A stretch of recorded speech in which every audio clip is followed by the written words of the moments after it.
ലോക ചെസ് ചാമ്പ്യൻഷിപ്പിൽ ഇന്ത്യയുടെ ഡി ഗുകേഷിന് ജയം. 11ാം മത്സരത്തിൽ ചൈനയുടെ ഡിങ് ലിറനെ പരാജയപ്പെടുത്തി ജയത്തോടെ 6 പോയിന്റുമായി ഗുകേഷ് മുന്നിലെത്തി. മത്സരത്തിൽ ആദ്യമായാണ് ഗുകേഷ് ലീഡ് ചെയ്യുന്നത്. സ്പോർട്സ് ഡെസ്കിൽ നിന്ന് ജോയ്മോൻ ജോസിയായിരുന്നു. ജോയ്മോൻ, നേരത്തെ കഴിഞ്ഞ കുറച്ച് മത്സരങ്ങളിലായി സമനിലയിലായിരുന്നു, പക്ഷേ ഇപ്പോൾ ലീഡ് ചെയ്യുന്നുണ്ടല്ലേ?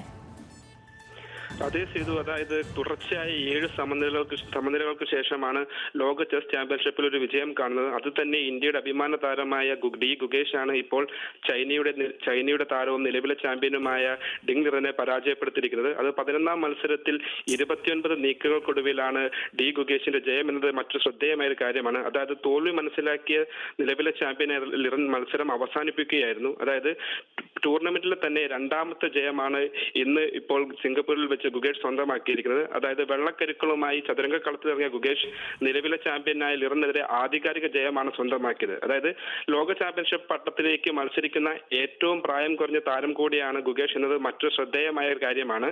അതായത് നിലവിൽ 6 പോയിന്റുമായി ഗുകേഷ് ആണ് ഇപ്പോൾ പോയിന്റ് പട്ടികയിൽ ലീഡ് ചെയ്യുന്നത്. തൊട്ട് പിന്നിൽ തന്നെ ലിറൻ 5 പോയിന്റുമായി പിന്നിലുണ്ടെങ്കിൽ തന്നെയാലും ഇത് ആദ്യമായാണ് ഗുകേഷ് ഈ ചെസ് ചാമ്പ്യൻഷിപ്പ് ഫൈനലിൽ തന്നെ മുന്നിലെത്തുന്നത്. അതായത് ഈ ടൂർണമെന്റ് തുടക്കം, അതായത് ടൂർണമെന്റ് ആദ്യ മത്സരത്തിൽ തോൽവിയോടുകൂടിയാണ്, അതായത് ലിറനോട് പരാജയപ്പെട്ടാണ് ഗുകേഷ് തുടങ്ങിയത്. പിന്നാലെ 2ാം മത്സരത്തിൽ സമനില പിടിച്ചെങ്കിലും പിന്നെ ലിറനെതിരെ ആദ്യ ജയം ഗുകേഷ് സ്വന്തമാക്കുന്നത് 3ാം മത്സരത്തിലായിരുന്നു. ശരി ജോയ്മോൻ, ലോക ചെസ് ചാമ്പ്യൻഷിപ്പിൽ ഇന്ത്യയുടെ ഡി ഗുകേഷ് ലീഡ് നേടിയിരിക്കുന്നു.